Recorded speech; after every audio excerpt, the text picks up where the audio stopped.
Hey, what's up guys, my name is Style with Burst Artistry, and today I'm going to be showing you guys a little bit about Photoshop. But before we get started, I'm going to tell you guys a little bit about Burst. Burst is just a group of graphic designers, editors, and sound effects artists.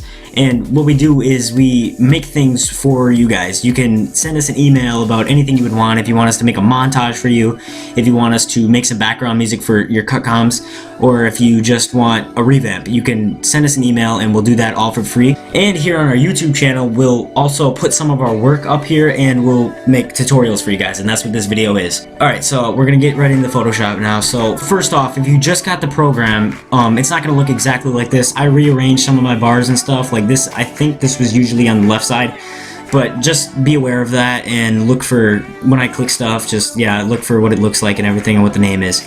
So first off, we're gonna go to File, New. We're gonna make a new thing. This is 1500 by 500, which is a Twitter header, and that's what we're gonna be working with today. Make sure it's in pixels, because I don't know, I think mine was defaulted on inches, which I don't know, it's just a little weird for me. I prefer pixels. 1500 by 500 Twitter header and everything, and press OK, obviously. And then here we go, we have a blank canvas. Now what I'm going to show you guys today is just a few things. First off, I'm going to import a picture, okay?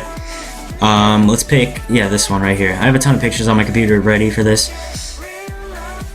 So we have a picture of New York City, and I'm just going to hide that layer for now. And what I'm going to do, I'm just going to use Burst Artistry for example. I'm going to change the text color to black, just so we can see it.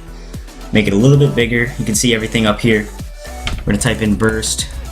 Some text, especially this one that I'm using now, this is not a default text. I got this I downloaded this before, and I just like this text. I'll show you guys how to download it in a later tutorial, how to download your own text and everything. Alright, so I typed in Burst Artistry, and we're just going to center that. As you can see, it's the purple lines come up and you can line it up perfectly.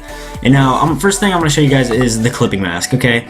If you're a beginner, I don't think you would know about this, but it's a really simple idea and everything, so most people would know about this. If you're a little past beginner and you've had the program for a little bit, software, if you've had the software for a little bit, you would probably know about this.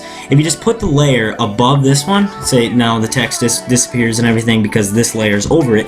And now if you right click and go to clipping mask, now it's kind of hard to see in this picture. I'll rearrange it a little bit. You can see that New York City is inside the text, obviously, which I like this kind of thing. You can do it with different things such as with shapes and stuff, which you can use in with the shape tool. Yeah, I'll just do that real quick. And to duplicate layers, this is a little shortcut. You could right click and go to duplicate layer and just duplicate it, but I like to do Control J. That's always fun. So I'm going to Control J the picture layer of New York City, and if I put it over that, as you can see, you can clipping mask or any rectangle or anything like that, any shapes, any text or anything. So yeah, I just wanted to show you guys that. Alright, so now I'm going to show you guys hue and saturation, if you're not already aware of this.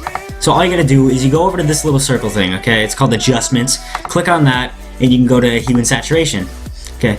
And then you can rearrange this and it'll change different colors and everything. It doesn't really look too good on this picture, but yeah. And then you can also do saturation, black and white, all the way up. That never really looks good, but so yeah, just want to show you guys that. And then also on the adjustments tab, there's a ton of different things that I'll get into in later videos, but obviously you can see black and white. Color balance, I kind of like color balance a little bit better because it just adds a certain color.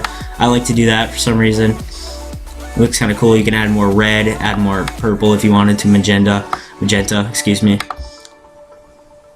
And yeah, you can do a ton of things with this adjustments tab, excuse me, I stutter a lot.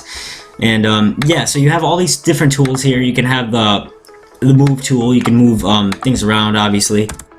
Get rid of those layers, and you can move around pictures and everything, obviously. So more with all of the different tools here. You can also kind of discover these on yourself. I'll just cover a few here.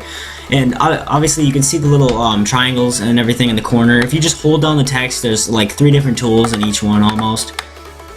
And you can look around and pick on different things that you want to do or use. I mean, each one has different stuff.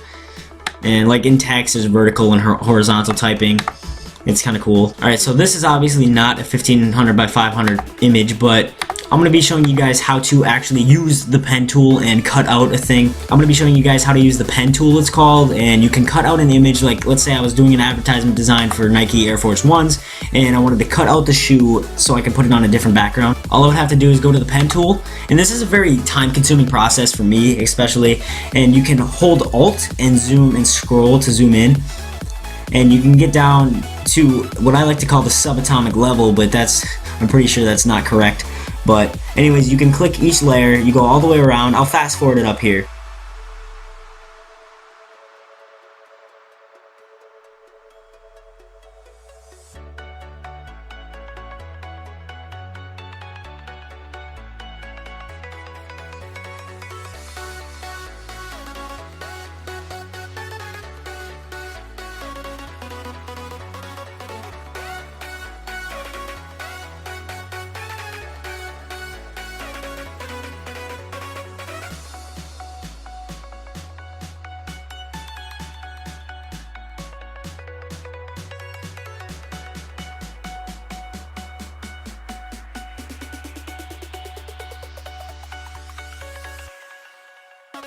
So as you can see, you just kind of mark each pixel, and you just go through and do the whole thing. I'm not going to do the whole thing because I don't have too much time here, but so basically I'm just going to go all the way around like this and finish it off.